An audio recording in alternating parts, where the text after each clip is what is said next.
ఈ రోజు ఒక వినూత్నమైన కార్యక్రమంతో మేము ముందుకు వచ్చాను.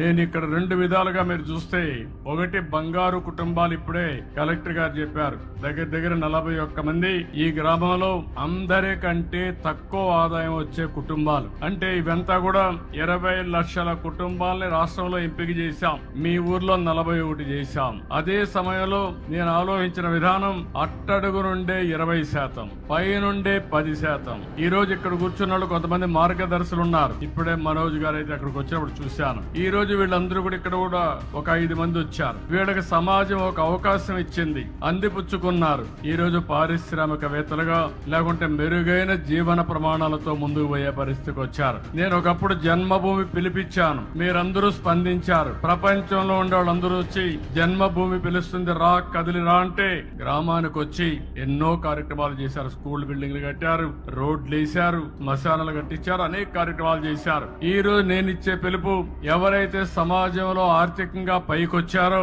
తెలివితేటలున్నాయో అలాంటి మీరు తిరిగి సమాజానికి ఇవ్వాలి. ఆ రోజు సమాజానికి ఇమ్మని కోరాను. ఇప్పుడు మీతో పుట్టిన వ్యక్తుల్ని పైకి తీసుకొచ్చే బాధ్యత మీకు అప్పచెప్తున్నానని చెప్పి కూడా నేను మీకు తెలియజేస్తున్నా.